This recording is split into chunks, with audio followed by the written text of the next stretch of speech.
Welcome to Media Empires, where we sit down with the most influential media creators right now to learn exactly how they built their empires. Our aim is to extract the secrets of top-tier podcasters, newsletter authors, and media creators who are breaking the old rules for media success. Whether you're looking to start your own empire or simply curious about the nuts and bolts behind media businesses, you'll find valuable insights and tactics in each episode. Grab your headphones, let's dive in. In this week on Media Empires, I'm joined by Yossi, founder and CEO of Car Dealership Guy. In this conversation, we cover the evolution of the company from a Twitter account to a vertical media company with a strong focus on content and insights. Yossi shares the challenges of expanding a media company, monetization, working with creators, and understanding the audience's needs. I'm here with Yossi from Car Dealership Guy. Yossi, thanks so much for coming on the podcast.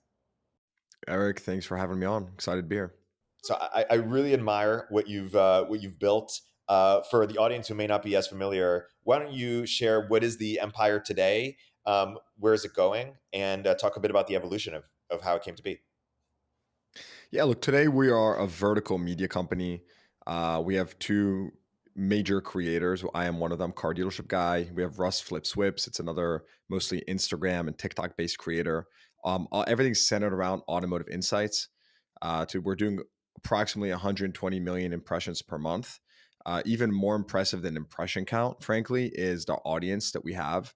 We really appeal to and touch on many of the largest dealers in the United States and Canada, executives, CEOs of major auto lenders, and they really all follow us for automotive insights. This started as a Twitter account that I was running on the side as a hobby. It was an anonymous account, never had any intentions of running a media company. And over the span of 2 years, it evolved into what is now a vertical media company. And so we're really going all in on content. We're starting to evolve into news as well, which again, this was a very natural evolution with the brand, being on X and starting out on Twitter and whatnot, had a lot of access to scoops and stuff that the broader industry didn't have, and said, hey, like, why don't we really double down on this? The audience likes it. People want more news in a unbiased, objective way. And so we've really doubled down on that now. And so we're really expanding from content to also news. That's awesome. So yeah, at Turpentine, we're trying to build a collection of vertical media properties. So you're definitely speaking our language. So talk about how you think about the future of where you think the real opportunity is, because so my friends who've inspired me are Blockworks, right? They have this crypto vertical media company. They started with events, then added podcasts, then got into news as well, then got into kind of research and data, and that's where they're in now. Is their media company is basically distribution and a way to aggregate data for this data product that they have is paywalled. That is going to be their real moneymaker, I believe. What do you think the journey might be for you in terms of, a few years from now? How do you think your revenue sources are going to be pie charted, so to speak? It's funny because when I started, everyone was telling me, hey, the only way you'll make money, real money, right? You'll build a real business is by building, launching services on top of your media right away. And I didn't believe that because I think it really depends on the vertical you're in, what you're bringing to the market, right? The fact is, automotive is a $1.2 trillion industry, massive, massive industry. 1 in 10 people buy a car each year, right? A lot happens every single year. And what people didn't realize is that the mainstream automotive media has been around for, some of it over a century, right? Very like old habits. A lot, certain publications are, they have their deals or whatnot with the major car manufacturers. Like, it's not the most objective source of insights necessarily. And so what I discovered as I was building this is that in my vertical specifically, there was a really big untapped opportunity to bring authentic, objective insights to the market. And so I didn't take money or sponsorships from, car manufacturers and stuff like that, which allowed me to speak freely, right? I focused more on vendors and monetizing that way because we are a business after all. But the way I see it is that, everything I've done in Car Dealership Guy has been like, it's almost been very reactive, right? I didn't go out and say, I want to build a new site for automotive. I didn't say, I want to launch like a job board, right? Something so trivial. but yet it brings so much value to my audience, right? People in automotive are telling me, oh my God, like there's a source, right? I mean, we have this distribution power. And like you'd think like a job board, like there's like, that's like so low tech, like what? But look at like, wow, we're matching jobs every single day. And I mean, we're talking about like, we just matched a CFO. So the point I'm trying to make is like, we are very focused on an industry, right? We have consumers on one end, we have dealers on another end, we have vendors up top. Like we have a lot of different players and we have their attention. And so we're asking ourselves, what can we do when we have attention of all these different parties? What service can we create, right? What do we have an asymmetrical advantage with creating and bringing to the market? And then the second piece to that is I just believe we're still so early in this content game, right? Like we're in this still in the evolution of content and social. While it feels like we're late, it's still early, right? Many of the mainstream media companies are still not doing it well. They still don't get it. And so I am not rushing to, like I call it, like overly monetize, right? Like thank God, like we are monetizing very well. We're well over like a 7-figure business. We're profitable. We're bootstrapped. We're doing well, and there's a lot of business to be had. But we're also not, squeezing the lemon all the way, as I like to say. We are trying to really focus on content and the foundation, knowing that every single day we're compounding, right? You see the growth, you see the engagement, you see the followers, you see the impressions, and knowing that the bigger we get, we can then launch data products, right? We're working on an event. We're working on other ways where we can really impact the industry and but truly bring value, not just launch the next product or service that to say we launched it. Rather ask yourself, what does the industry need, and then launch that in a way where we can give back. It's really interesting because something I think about in tech is like, who exactly is our customer? One thing you mentioned is, hey, you don't want to take money from certain people because then it prevents you from being honest about them. And that shapes your business model too. For us, for example, like if I want to build a big fund on top of a media product and we invest in companies, that limits what we can say about those companies. Like we can't say negative things about those companies. We could have a different model that would that would enable us to do that. But also my vibe, I kind of like company. I like supporting, tech companies. That's different than tech incumbents. Like, I could support startups and speak more openly about Facebook or Microsoft or whatever. I'm not going to invest in these companies, certainly anything that's public or anything close to going public. Mm-hmm. But it's an interesting tension aligning sort of the monetization with the product. And I'm still trying to figure that out of like, where are the lines, et cetera. And, we're decisively calling ourselves not journalists. But if we're going to Same. be, yeah, exactly. But if we're going to be saying anything that would make a company look less good than it does, there are ramifications that come with that, but there's also upside that comes with that, which is trust. Correct. Yeah. And that's where we had to, like, when we started monetizing, we had to make a very distinct, decision, right? Like our ICP is, we call it like the progressive auto retailer, or the progressive auto professional that is interested in or involved in auto retail, right? So very important line there, right? First of all, our ICP is not the dealer. The dealer happens to be a disproportionate part of our ICP, but it's not just the dealer, it's the progressive auto professional, right? And what that really means is that, people come to us because they are somehow, some way involved in auto retail. Maybe they are actually in the industry, maybe they're a lender and they're lending to retailers, or they're just interested in the business. Like there's some involvement. And so they come to us because they need a trusted, objective insights. And so when we started monetizing, we drew a very clear line. And we said, look, the OEMs, the car manufacturers, like that is just a line that at this point in our company growth and our vision, it just doesn't make sense for us to cross. Right. And so people trust us because other media companies, they simply can't say that. And so that gives us an edge and really allows us to speak freely. Yeah, that makes a lot of sense. So talk about how you're building this news arm, because it's not yet something that we've veered into, though we think about it. We're more doing analysis, less reporting, because we think there are other players in the space and they're pretty good, and also the hamstringing of ourselves that I just mentioned. So how are you thinking about building out this news arm and competing with whatever exists currently? So again, so just to start like high level, because I think it's really important that everything with us starts with first principles. And I don't mean that as a buzzword. I mean literally like put it on Twitter. Does it take off? Is there interest? Right. So if you look at my content, it actually breaks down to like 12 different categories.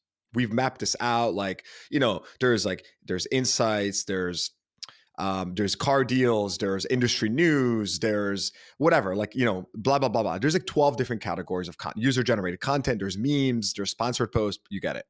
So what we've done is we've actually looked at all of our posts and said, okay, what are people interested in? Right. And as we figured it out, as we, kind of reverse engineer that, right? Well, 6 months ago, people were telling us, hey, I'm looking for a new job in the industry. Can you help us find one? And employers were coming to us and saying, hey, we're looking for an employee. And so we're like, oh, what? Let's put them together. Boom, job board, right? Great.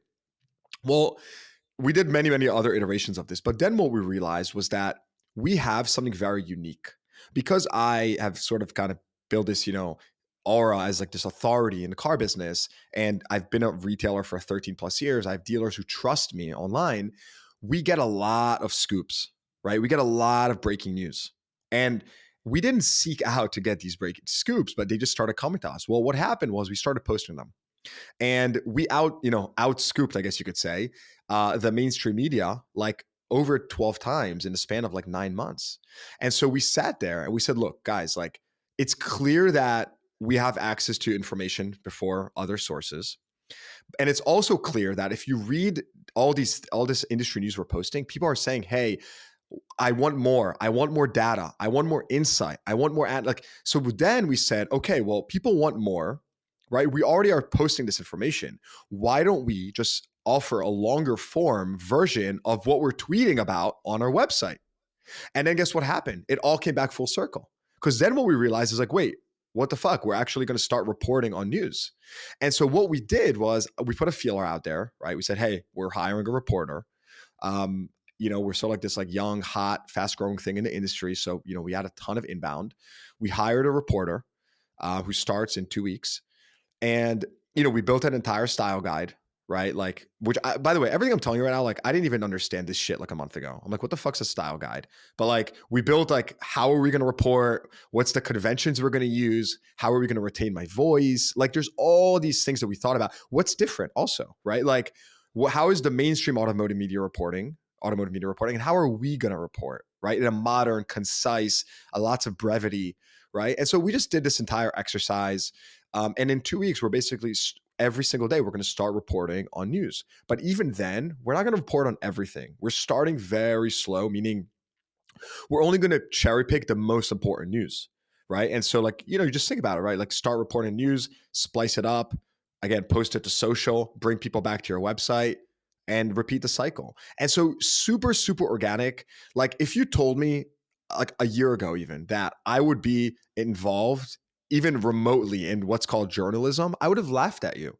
I mean, like, I was a tech founder, like it was just like, it doesn't make any sense, but here I am now. So Yeah, exactly. And the here we all are. Same here.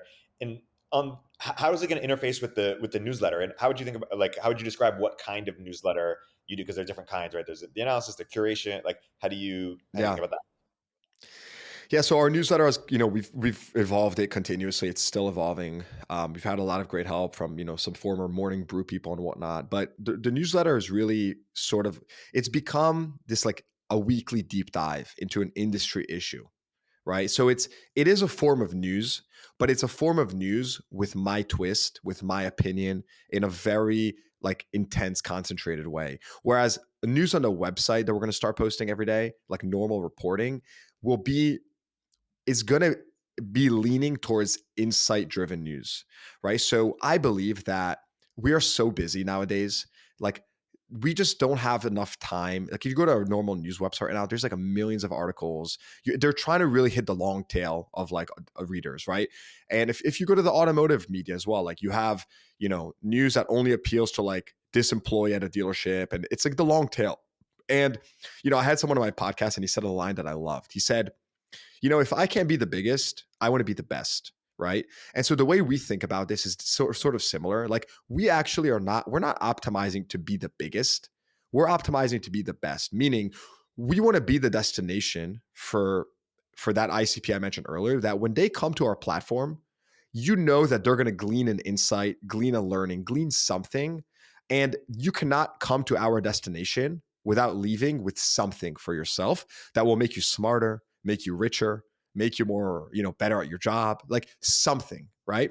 And so that's what we're going to be optimizing for. We're going to be optimizing for insights that truly make you a better operator, make you a smarter person, a more informed person, that you really feel like you're left with a nugget, to almost create this addictive feel that when you go to, dealershipguy.com, you're going to get something. And I just don't feel like that's how the normal news is. Normal news, you can scroll by. There's a million things. You might leave feeling angry, bad. It doesn't really teach you anything. We don't really want to do that. We want to put a modern twist on it. And if you want to get the normal news, go to the mainstream sites, please, because they have that. But if you want to come and really glean the top insights to truly make yourself, a better person, a more informed person, or a smarter person, you're going to come to us. Hey, we'll continue our interview in a moment after a word from our sponsors. Hey, everybody. If you don't already subscribe to the Media Empires newsletter, you should.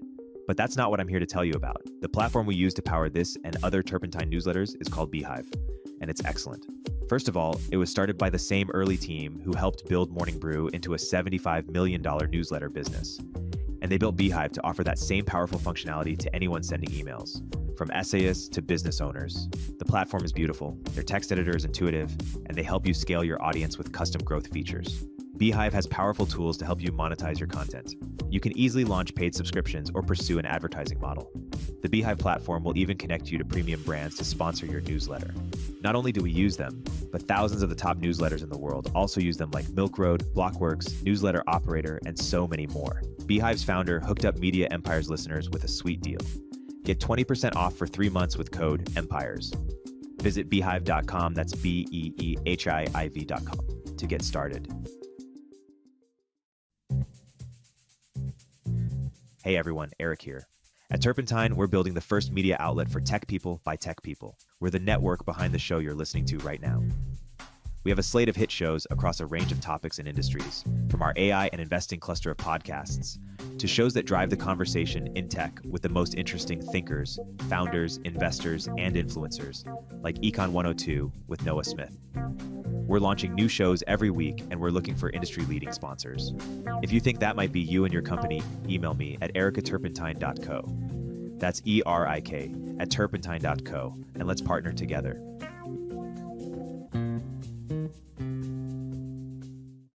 That makes a lot of sense. And you mentioned you brought on one creator. How are you thinking about working with creators in general? Are you hiring reporters? Are you joint venturing with creators? What types of people are you looking for? Say more about that. Yeah, so Creator is sort of it's a talent agency. And again, going back to what I mentioned earlier, like every decision has been very reactive, meaning, another challenge that we have at the company was, how do we scale quickly on other platforms, right? I am like, my platform, Car Dealership Guy, has really been, huge on X and LinkedIn. That's where I've really had disproportionate impact. And, it's the hard platforms, meaning like written, right? But the soft platforms with TikTok, Instagram is just something that I was anonymous for almost 2 years. And so, I had a very delayed, slow start on that. And so what we've done is we said, okay, how do we solve that? Well, we had a lot of creators reaching out to me, automotive creators, said, hey, I'm looking for consulting, I'm looking for guidance, but I don't have time to do that. And so then we said, well, if we can align, the economic interests of the creator and myself, plus if they can bring value to me by creating content that's complementary to my brand, it's a no-brainer. So we came across this guy, Russ Flips Whips. He's the largest, in terms of impressions, he's the largest automotive salesperson on social media, period. Not in terms of followers, but in terms of impressions. He's doing, well over 60 million impressions per month across his platforms. Again, provides like insightful content to the industry. And we pretty much set up like a talent agency where he exclusively signed with us, which really means that in these deals, because we're working on other ones, they're snowflake deals, they're all different. But with him specifically, we asked him, like, what do you need help with, right? Because he came to us and we came to the conclusion that he wants to create. He doesn't need help with creating. He does need help with some production and stuff behind the scenes. But at the end of the day, he needs help with business development, right? Deals, sales. And, we're not talking about like $5,000 deals. I mean, we're talking about, 6-figure deals, really creating these like 1 year deals, 6 month deals, 2 year deals with brands where he can really build brand equity. And so we, at Car Dealership Guy or CDG Media, I mean, that is really the muscle that we've, really by no means perfected, but we've really, really excelled at just, business development. It's one of our strongest areas right now. And so we said, look, it's a no brainer. Like, come on board. Like, we'll sign you exclusively, meaning we can exclusively monetize your brand. And plus you get all the support of us. And so I guess if you would compare this to tech, it's a very light version of like what Andreessen Horowitz, wants to do, right? With like to become the HP of whatever VC or all that. Like, that's sort of our vision. It's like, hey, come to us. We can help you with as much or as little with whatever areas you want. But we want to be that support system for you so that you do you be your own creator. We have no, judgment. Like, you can do whatever you want, but anything you need help with, you have like a tier A support system standing behind you. Oh, and by the way, we'll help you make a lot of money and create a lot of value. That makes a lot of sense. Are you hiring individual reporters as well? So, we're taking a very lean approach to it. We're starting a lot of freelance and part-time and stuff like that, before we really jump to full-time reporting. We want to, know what style we want and whatnot, but we're just starting part-time freelance. We have several reporters that, we're in contact with right now. And so that's, just playing it that way to be very lean. Yeah, that makes sense. What about the data product that I mentioned? Something like Blockworks doing. That's something we're thinking about as well, but don't yet have the solution for it. Is there something there for you guys where you think you'll create sort of this paywalled thing that will be much more expensive and be targeting some of the more sort of elite customers with higher budgets? What do you think? I don't know if data is necessarily the area that we're going to have like a, asymmetrical advantage. I feel like there's some automotive services companies that are in every dealership in the country, and they maybe have an advantage there that we don't. Like, now, where we do have an advantage is like quick sentiment, right? So if I tweet out, hey, dealers, what are you seeing in the market right now? Like, I'll get sentiment super quickly. And that's a nice touch. How valuable that is, I don't know, TBD. What I can tell you is this, right?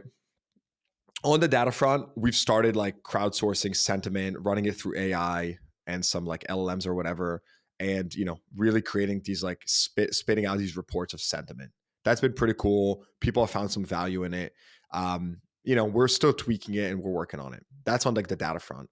But there's another thing that's really interesting about us that, given our access to the audience that we have, like, we are not even touching the consumer right now. We're not monetizing. We're not doing anything. We're not providing like much more value than the content that we're creating. And so that's a lot of demand that we still can capture.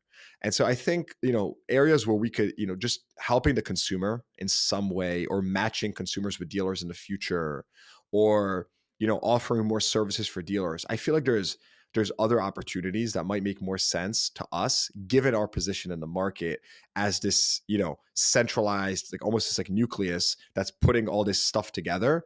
I feel like, there might be better opportunities than data, just given who we are and where we're at today. What about events? Do you think the conference business is something you'll get into in a real way, or how do you think about that? Yeah, so we're actually planning an event. And again, back to like what I mentioned, to like reactive, in the sense that I don't even know if reactive is the right word. Maybe it's more of like resourceful and, scrappy. But, we had a great potential partner, like Fortune 500 company, reach out to us and say, hey, we are, we're interested in like doing a live event with you and sponsoring it. And so, we've thought about it before, but we said, okay, great. Well, this is like a good impetus to actually consider accelerating that timeline and doing an event, because it makes sense for our brand. We want to bring people together, right? We want to offer more rich, intimate insights. In-person forum, can't beat it. Great partner potentially. And so now we're talking about it, we're planning it, and we're really considering doing something this summer, CDG Summit. So again, super excited about it, but totally in alignment with the brand. And just thinking about how do we want to make this different, right? Assuming this comes to fruition, what can we do to really make it stand out? Because we don't want to, no one wants to create just another event. And so we really want to think about what makes that unique. So that's the stage we're at now. I'm curious how wide this playbook can go. What you're doing for the automotive industry, if you, hypothetical thought experiment, if you had to do it for another industry and you had the same knowledge about any other industries that you have about automotive. What are other examples of industries that you think would be ripe for something like this? So look, I think first of all, you have to ask yourself like what really got disrupted over the last couple of years by like interest rates, COVID, supply chain. Like that's the first step, right? Because if the reason I blew up, right? The reason some real estate accounts blew up on X and whatnot is because there was a lot of change and people were looking for answers. And it was unprecedented. You've never had a supply shortage of cars like that, right? And so I think that was the entrance, right? That wedged me to the market, right? And I wedged into the market through consumer. I did not even appeal to dealers initially, right? Like my wedge was just straight consumer. As I scaled, and I asked myself, what am I genuinely interested in? What type of content can I offer that has sort of a moat to it or a higher barrier to entry, right? Well, and also what's super monetizable and very lucrative, right? All three of those things just pointed towards B2B insight. I said, I don't care about like what's the best deal in the market. Like that's like boring to me. Like my friends ask me like, oh, I like whatever. Like go on like, some website online, you'll find that. And I'll offer it to customers, but like I don't care about that. What I cared about was like the macro, right? Like where's the market going? What's next? Like what's going to happen to the economy and car market, blah, blah, blah. And so that is there's just like a higher barrier to entry for that. You have to have more experience and just understand a little bit more about the market, right? Not like every Tom, Dick, and Harry can start like explaining that stuff and has that experience. And so, anyways, that is why we sort of went in this direction.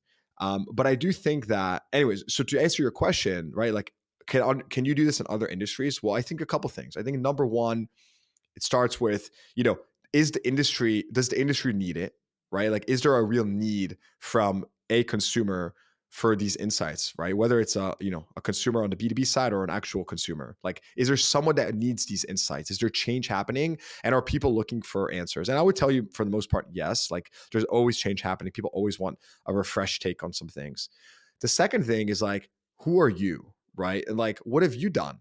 Right? Well, I mean, I know your background, right? You've built some companies. I built some companies. Like you actually have to have done something to have a perspective to share that is actually insightful, right? That people want to listen to. That's a very that's a serious barrier to entry because a lot of people don't have that, or maybe don't have the well-rounded experience. Like when I was a small like used car lot dealer, I was not able to do this, right? Well, but the fact that I was a small dealer, then I was a larger dealer. I had raised institutional capital. I was a bootstrapped. I was able to sort of see the big picture and take these like sophisticated insights and distill them in a simple manner. So it's possible. I think it's difficult. I don't think every industry, has an audience like a real estate, tech, or cars do, right? Everyone uses technology. Everyone has a car, or most people have a car, and everyone lives somewhere. Like, so there's just certain industries that it's much more, you're able to do something like this, whereas others are, it's going to be a lot harder. So Yeah, totally. It's well said. And what percentage of your audience like works in the automotive industry in some capacity versus just like a fan of business or something? Or say more about your audience. yeah, so platform by platform, it obviously differs. And so I could tell you like my podcast is very high concentration automotive, like super high. Like we're talking well over 65, 70%. And again, very like that happened over an evolution, right? As my podcast was scaling, I was actually losing listeners for a period of 3 months. Yet my media prices were going up. They tripled because I had a more concentrated, valuable audience, and I lost a lot of consumers, which were not my ICP, so it kind of made sense. I would tell you, like on X, again, social platform, that's the broadest of them all. Automotive or auto adjacent, as I call it, is somewhere between 30+%, but we're talking about 30+% of like 450,000. So you're talking about just vendors, lenders, dealers, salespeople. I mean, just every walk of life. And then you have a lot of like finance professionals, investors, hedge funds, tons of tech, a lot of tech. I mean, every day I see another software engineer from San Francisco followed you, like every single day. Again, they don't follow me for like the B2B stuff. They follow me because maybe they need a car, maybe they're in a market, they're interested, right? So it's really, a big mix on social. But when you really when you start going to the platforms and, you leave the rented audience and you go to my owned audience, my newsletter, my podcast, stuff like that, that's when you start to get to a very high concentration of automotive. Because those are the people that, maybe a software engineer in San Francisco doesn't want my deep dive newsletter, but the automotive GM or the dealer principal, they want to know that. They want to know the next layer of info. And so that's, the socials that catch all, and then I funnel them down. Yeah. Yeah, it is pretty fascinating. I would imagine healthcare, there's big opportunity for something like this too. Massive. And then just the question: there's so many employees who work in it, just like in automotive. But the question is, do they care enough to consume? Are they online enough? Do they care enough to consume content in this way? Erik, I'll tell you that you mentioned healthcare, and it's like, I think what I've realized about automotive is, or many industries in general, is that just the media landscape is changing, right? You know this, that, expert led media is what people want, or that's floating to the top, because that's the first thing people gravitate towards. People are, they've lost trust in these big establishments. It just, people want to hear from people, right? I post something and it might get 100x 1000x the impressions that a comparable like news site will post, but there's no human behind it. There's no outlook. Like it's like this is nothing. It's air, right? And it's because people want people. That's the first thing. The second thing is that I think that we're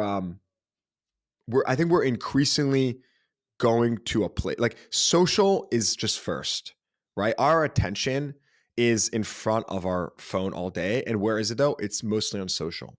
So if you're not social first, right? Like you are making your life so much harder. You're already competing with everything and anything and all the content in the world, right? By not being social first, you're just adding more competition. Like good luck getting, Sally off her phone right now or whatever, Tom, to go to your specific website and consume that content. That's just a lot harder. And so we are, since day one and like forever, like we're just social first, meaning everything starts in social. We don't tell you like link in bio to read. Like we don't do that bullshit. We put it all on social, right? We're compounding our followers, we're compounding our growth, our brand equity. And oh, by the way, if you want richer insights, you can go to our website. But we don't force you to do that because we realize that we are just in a different time and people's attention is on social media. And you are just increasing your barrier to success 1,000-fold if you're trying to get people off social media just to consume your content. And I just think that's a huge mistake. Yeah, no, agreed. That makes a lot of sense. One thing I'm really, admiring and envious of your business is the focus of it. It's such a perfect space. You could do so much in it, and you're the guy for it, and you can really crush it. And there's less of a risk of you spreading yourselves too thin, as with something like my business, which is taking the more industry dive approach. We started with, we're mostly in tech. And tech is big. It's starting in podcasting, and we go different positions, like finance and HR. We go different sectors. We have 3 AI shows. We're doing a bio show. We have one real estate prop tech show, and then we work with some big creators. But now I'm thinking about, hey, what's next? We figured out to some extent podcasting, and we know how to work with creators in podcasting. Now we're thinking about, hey, do we get in the newsletter game in a real way? And if so, do we hire? Because it's harder to work with part-time creators and newsletters, because if you're an amazing newsletter, right, usually you're full-time, or it's not as clear what a service sort of service provides you. Whereas in podcasting, you could do it part-time and you need a lot of support with it, production, growth, sponsorships. Whereas newsletters, if you can write the newsletter, that's kind of most of it. Of course, you could get some help with growth, you get help with design, some help selling ads, but it's you're less, podcasts, we do 50-50 partnerships, and newsletters that might be a bit more challenging. But then also we're thinking, hey, should we be hiring reporters? Like, what does it look like for us to really flush out our media company in the next stages of it? Obviously, you're hearing this for the first time, so I'm kind of putting you on the spot. But what advice might you have for me, or what might you be doing if you were me? How might you be thinking about it? So I think that the reason this is just my opinion, right? I think your issue is that it's, for lack of a better term, like I feel like if you speak to your customers, you'll get your answers. And I'll tell you what I mean by that. Like, again, every decision I've made, like I cringe at the fact that I'm going to start automotive reporting. I cringe at that. But it's not about me. It's about the mission of the company, bring transparency to the car business, and it's about the vision to build a premier destination for auto insights. If I just look at my Twitter feed, people are telling me what they want. Right? They are giving me my next product in my comment section. They're telling me, Yossi, I want more info on this. Can you share more data on this? Can you explain this in more depth? People want more content from me. And so the reason I have a lot of clarity on what I want to do next is because I am listening to the audience and I'm saying, okay, I will do this and I will offer more. I will offer you the next stage here, right? Like everything from doing the podcast to everything we've done, I've sort of listened to what people want. And then I've asked, okay, what is the best medium to offer that value to them? And so I think what I would tell you is, how active are your podcasts or your creators on social? And not for the purposes of being active on social, but for the purposes of really, it's a proxy for how much are you speaking with your audience and how much are you listening to them and listening to their questions, right? And here's the other one. Here's the dagger. Who's in your DMs? What are they telling you? Because for me in my DMs is like a huge case study. It's literally, my DMs tells me what I need to build next. It's like 10 people are asking me where they can buy a car. 10 people are asking me where they can get a best deal. 10 people are asking me, I need a deeper dive on this. Another 5 are saying, hey, I need to find a new job. So like they're telling me what I need to be working on. And again, this is just how I've done it. But I'm saying, look, people want more content. Well, I got to deliver more content to them. And so I think that, just expanding it to like the newsletter business and podcast, I just think it's a very risky proposition because, you might hit with 1 out of 10, but there's so much competition. And unless it's exactly what someone is asking for and there's a very focused audience for it, I don't know. I just don't know if that's like the right way to do it. It's just not how I've done it, which doesn't mean that I've done it the right way, just the way that's worked for me. So Totally. Yeah, I think the first thing people say when they get in my DMs is get a better camera and microphone. So I'm getting a better production setup. You got to get a better, Yeah, I'm on that. It's interesting. Yeah, I think listen to your customers is the right thing. Wait, Erik, I'm sorry. Can I just say one thing on that? Super important. So like some of my competitors or whatever, like just, again, positive sum game and all that, but other people in the industry, right? They have like insane setups and like studio, and dude, like all my podcasts, like only one has been in person. Like the point is I have focused on quality of content and velocity. Velocity is so important. And so like, it's back to that, like, you don't focus on, perfect is the enemy of good, da, da, da, da, da. Like, I actually respect your style. I saw like your camera and all that. And like, yeah, it's time to upgrade. I agree. Like I have a nice studio and all that now, but I just think that like at the end of the day, like people want the insight. The insight is the scarce commodity. And so no one gives a fuck if you're sitting in like a boat or like, a beat up room. Like people want the scarce insight. Right. And so, yeah, you can upgrade now. You should upgrade now. Yes. But like you absolutely, in my opinion, did it the right way. You brought the scarce insight to the public domain, and that's what people wanted. So totally. Anyways, sorry about that. Go ahead. I appreciate that. I want to be mindful of your time, so I'll get you out in a minute. I think when you're so focused on a category like you are, all your customers are wanting the same thing, whereas we're a bit spread thin. So I need to do a better job of really reaching the customers because they're asking for different things. It's more the industry dive approach of like, hey, you got this template that works in one space and now you're evaluating other spaces to see where it would work, even though your current customer is not necessarily asking for that because you're creating this like, collection of different audiences, basically. That said, on any specific category, there's more things that we could be doing. So I need to be polling my audience better. I want to be mindful of your time. Thank you so much for coming on and sharing your wisdom with us. No, happy to. And I will tell you, like, it just seems like you're going after the long tail, right? And meaning you have all these different, niches. And so I've sort of taken a different approach, which is appropriate for my industry. I don't know if it's appropriate for your industry or like for tech, given, the publications out there and whatnot.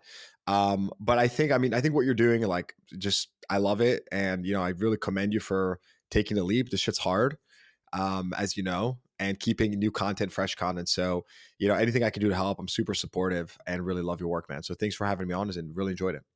Yeah, no, I appreciate it. You were supportive from the get go. I appreciate the encouragement, and similarly, I think you Blockworks are examples of company vertical media companies that I bring up that are like, hey, these are amazing businesses. They're going to become even bigger, and other folks who have similar expertise in their industry should take note because they're big opportunities. So I appreciate you coming on, and you will have to come on a year from now or something and talk Yeah. about the developments in our business. Let's do it. Awesome, dude. Cheers. Thanks, man.